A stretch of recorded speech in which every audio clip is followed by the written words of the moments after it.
Welcome YouTube. It's Nanine, your Jamaican scholar, and in today's video, I am talking about hypnobirthing.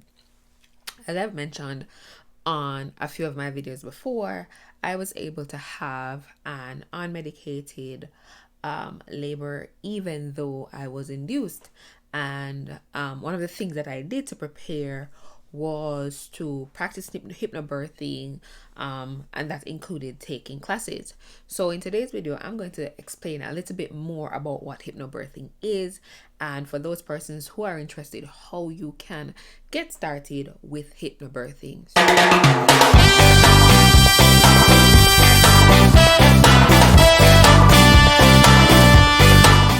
So let's get into the video. So first and foremost, what is hypnobirthing? Hypnobirthing is really a practice and a philosophy that embraces a calm, relaxing, and peaceful birthing experience for moms. Now, hypnobirthing is not just for persons who want to have an unmedicated birth, persons who take epidurals or other types of medical interventions during their labor and delivery experience still do practice hypnobirthing. What it is really about, it's about a calm and peaceful experience. And if you are planning for an unmedicated birth, it can definitely help to remove the fears that you might have or have built up over the years towards labor and delivery. A lot of women expect pain when they have a baby. Hypnobirthing helps to first and foremost remove some of those thoughts from your head, and also to prepare your body using exercise and meditation, relaxation, for what labor and delivery will be like. And not just that, but also provides you with tools to ensure that your body does what that you help your body to do what it's supposed to do, because your body is going to do what it is supposed to do regardless of whether or not you help it. But of course, if you are helping your body, then you're going to have a less traumatic experience. Your laboring will be much more smoothly if you are not at cross purposes with what your body is trying to do. I first found out about hypnobirthing when I was doing research on natural childbirth, and what I kind of knew in my spirit once I got pregnant was that I wanted to have an unmedicated birth. And however, in conversation with my husband and other persons, they kind of were like, it's really not necessary for you to be doing that. Also, why put yourself through all of that pain? And there was this expectation that it is going to be painful, it is going to be traumatic. Why do you need to do that? And I was like, well, number one, I am Jamaican, born and bred. I did not grow up in a family with means. We normally would go to South Hospital. Most of myself, my siblings, most of my cousins have been born in the hospital. And I'll tell you this, epidurals and those things are not things that are standard practice. And the funny thing is, when those persons come home from having their babies, you rarely ever hear any discussion of how painful it was or how traumatic it was. A lot of the times those conversations just never happen. And so I was never taught to fear labor, and so I did not automatically believe once I got pregnant, even though I had the opportunity and the option of giving birth to my son in the US, where we have all of the different medical interventions that are possible. I never thought of doing any of those things. However, with the conversations that I had had with a number of persons, I also felt that I needed to be prepared. And so in doing my research, I found a lot of videos on YouTube of women talking about their unmedicated births, and how hypnobirthing or some other method was useful. And of course, when I heard about hypnobirthing, I'm like, hypnobirthing? Self-hypnosis? That sounds like a bag of crack. I definitely don't think I'm going to be doing that. But the more videos I watched, the more videos that people talked about unmedicated birth, and the ones that talked about having a peaceful experience, an experience that was empowering and not as traumatic and crazy as you see on TV, and people keep talking about, not intending to deliver naturally, but it had to happen, or unmedicated. I realized that you have to do some sort of preparation, and you do have to prepare yourself physically and mentally for birth. And so I decided to adopt that approach. So I first and foremost did some reading about hypnobirthing, and I watch videos, and women talk about self-hypnosis, and they say it's not everything in hypnobirthing is gonna work for you, but you have to just find what about hypnobirthing works for you, and it might make the difference in your labor and delivery. And so I firstly started to do more reading about hypnobirthing. And the more I read, the more I got convinced that I could actually practice hypnobirthing during my pregnancy, and it would help me during labor and delivery. So as early as the second trimester, the first thing that I did was to buy an audiobook, which was KGH Hypnobirthing, and I bought it on Audible. Now, most persons would go to a hypnobirthing class, particularly in the beginning of their third trimester, and they begin to practice their hypnobirthing techniques. However, I was in Jamaica. There were no hypnobirthing classes offered, and I knew that by the time I was in the States, it was going to be a later part of my pregnancy, and so I chose to purchase the KGH Hypnobirthing book. Now, the KGH Hypnobirthing audiobook was a British book, so a lot of the references are British based. However, I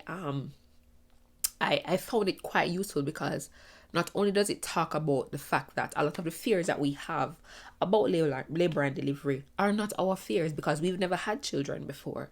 These fears are really the result of persons telling us about their negative experiences, and pretty much we are not taking on the fears of these other persons that really creates that mindset that and I am a firm believer in what you think and what you manifest in your mind, what you say with your mouth is what you will get, right?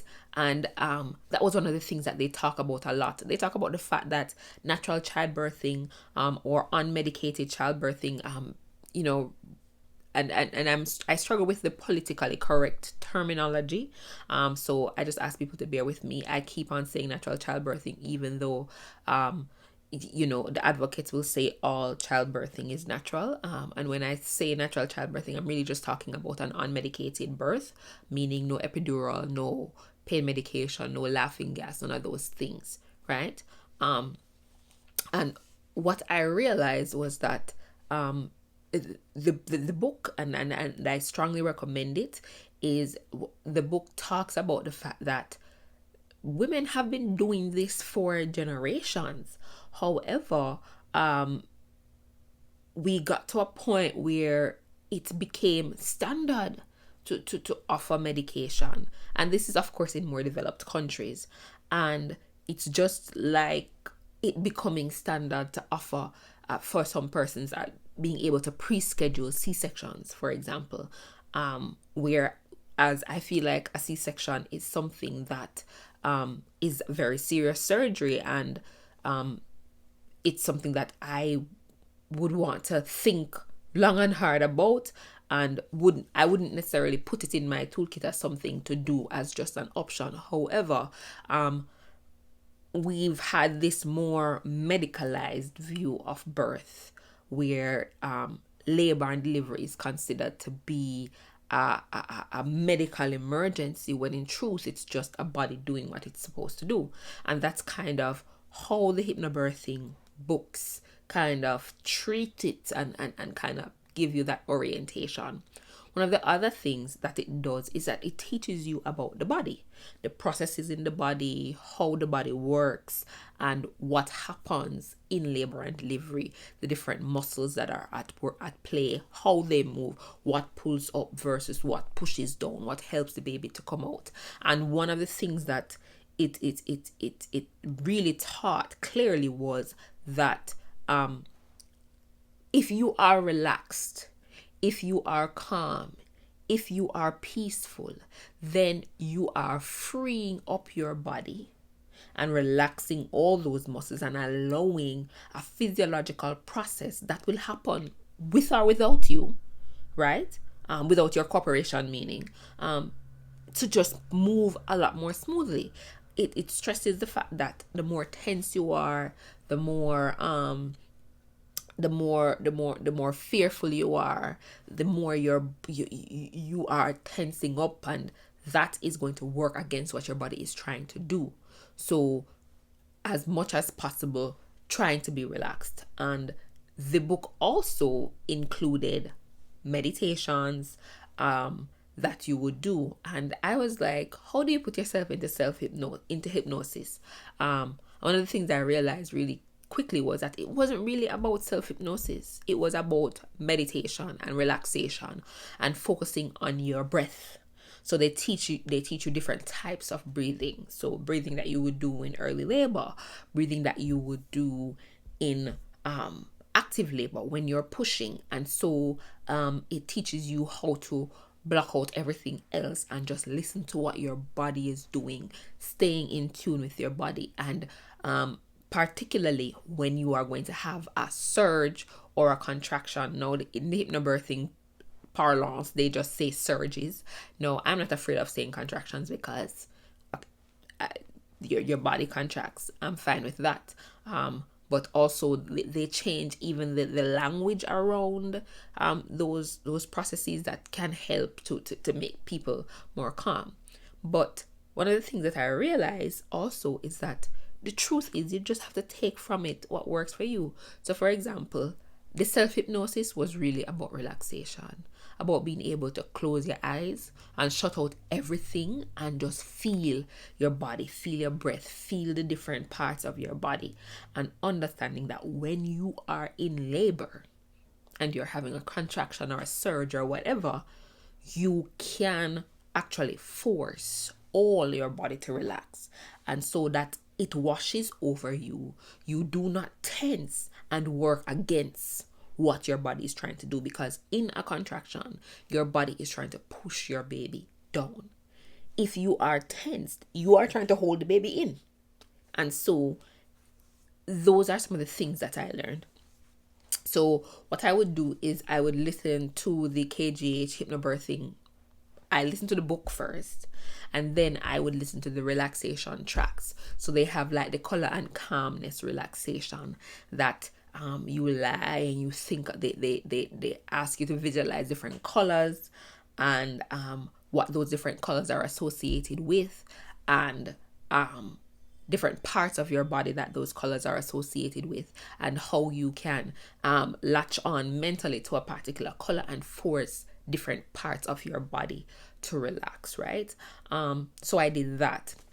Then, of course, and that's one of the things that they recommend, is that you do your hypnobirthing like relaxations before bed, and it definitely will help you to sleep better. Of course, as you're pregnant, your bladder will require that you get up on multiple occasions to use the bathroom. But definitely I found that I had a much easier time going to sleep when I did my hypnobirthing track. So I started doing KGH hypnobirthing tracks in my second trimester.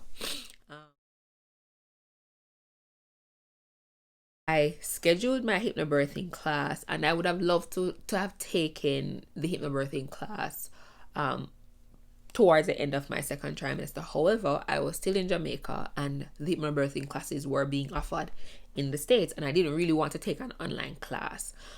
So I waited, and when I got to the States, we were able to get into a hypnobirthing class in the new year. Now, different hypnobirthing classes will operate differently, meaning for us, it was something that we had to take over the course of several weeks. But our course was still more of an accelerated course.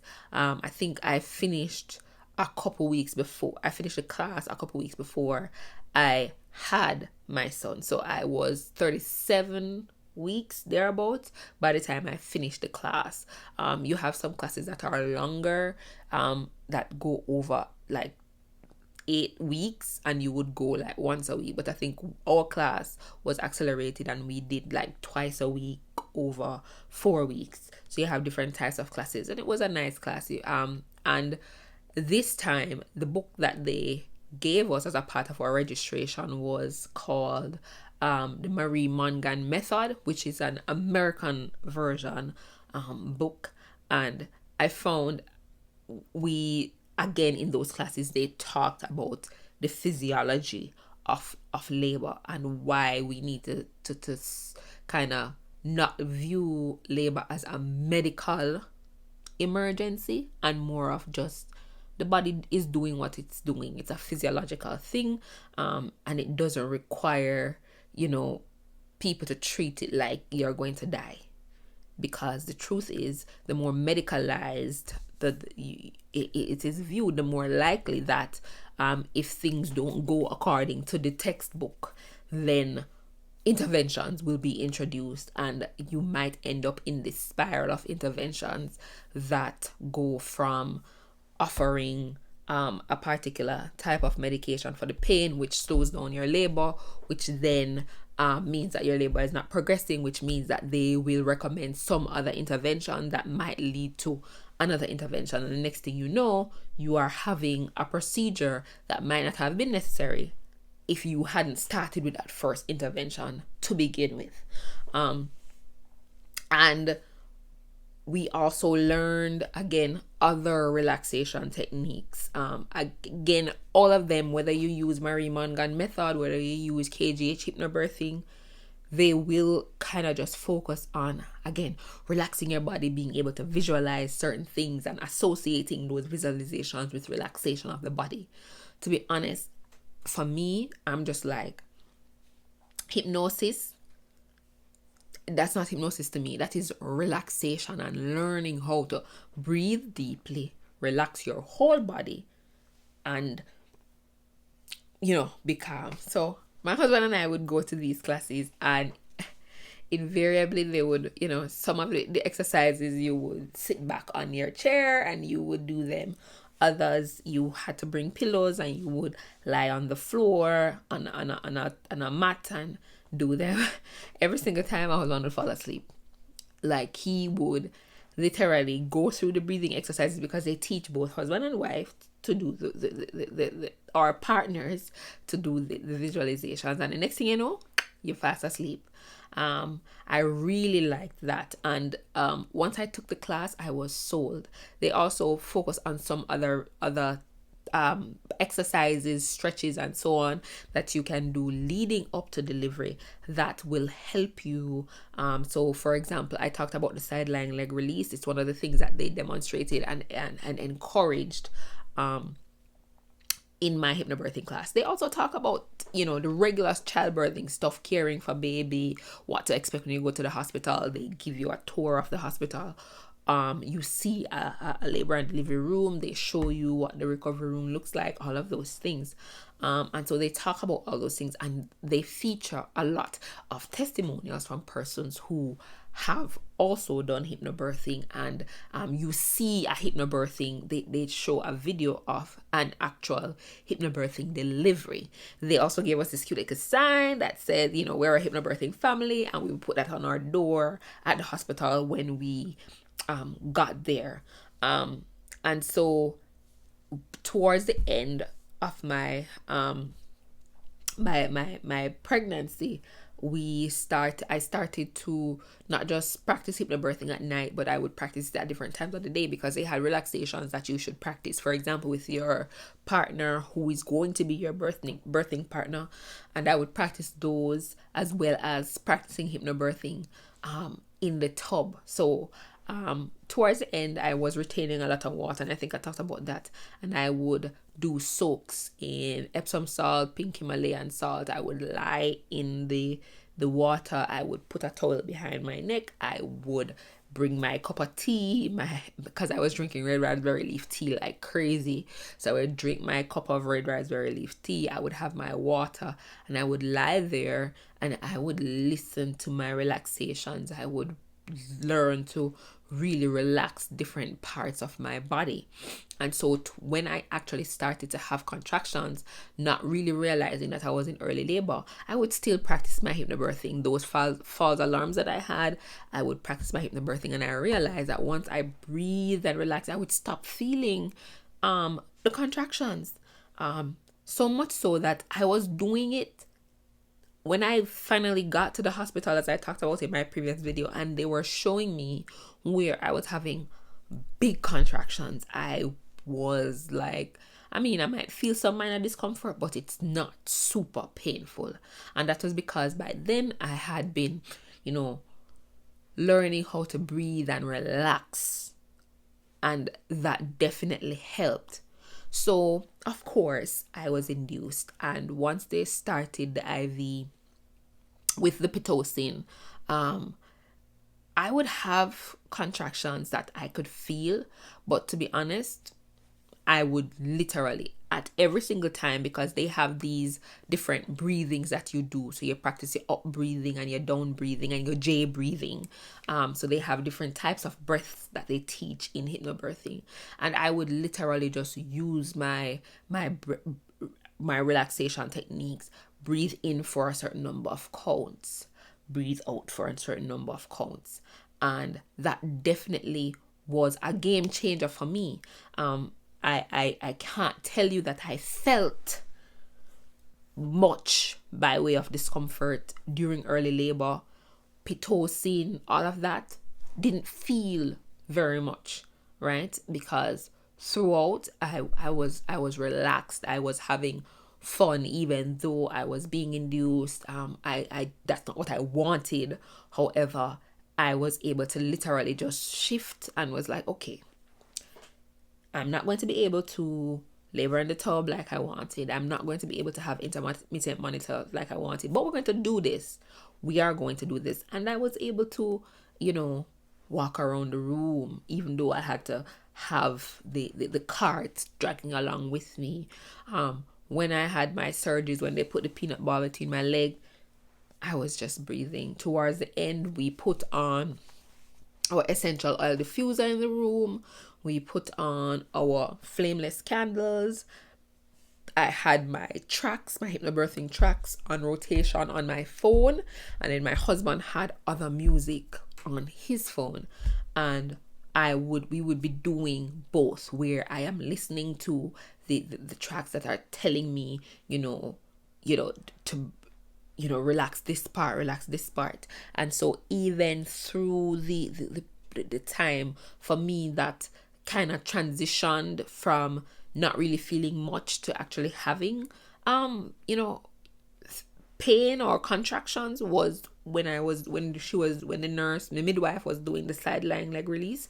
I was still able to literally let her do what she was doing. I was able to force literally my whole body to relax. Now, I'll tell you this. When I transitioned and I started to push, right? And like I said, I was doing it involuntarily before anybody had realized that I was fully dilated and ready to actually have my son, because that last part went so fast. I know that a lot of persons who do hypnobirthing say that they were able to maintain it throughout the entire labor process. But for me, I personally lost some amount of control, which I had for the whole time, towards the end when it was time to push, because we had like a flood of persons to the room, and the shift was changing. I was dealing with like 3 new nurses plus my midwife, and then of course my husband and my my doula. Thankfully, again, once I did freak out and I was like, I can't do this, but that was like I was already pushing. So I'm kind of disappointed that I didn't get to have like the peaceful delivery. So that pushing portion ended up being a little bit chaotic because of all that was happening in terms of medical personnel, and the fact that everything happened so fast and I did not transition slowly into pushing. It just kind of just happened.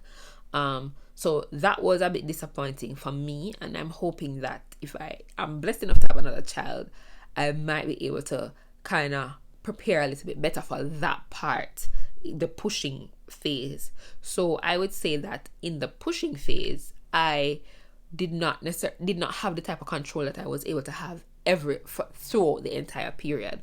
So does hypnobirthing work? Yes, it does. That's, in my view, it does. Is it useful? Certainly. Will you like every bit of it? Probably not. And there is no law that says you must do every single thing that everybody else does in hypnobirthing, because to be honest, it's a tool to be put into your toolkit, and whatever is most useful to you, you take that and use that. And so that's exactly what I did. I was able to use the aspects, and like I said, for me, I was able to focus on breathing and relaxation. And even when I was pushing, it definitely helped, because I was able to I was not really happy with the number of persons that were in the room and the number of persons that were trying to give me instruction at the time. But what hypnobirthing helped me to do was to block out everybody else and only listen to my husband. And that's how I delivered my son. No matter who else was in the room, there were, like I said, there was my midwife. There were about 3 different nurses, plus my doula and my husband. And one of the great things was that I was able to latch onto my husband's voice, listen to what he was saying to me. He was telling me what was happening. He was telling me where my son was. He was telling me that the head is out. He was telling me I'm almost there. He was telling me push, don't push.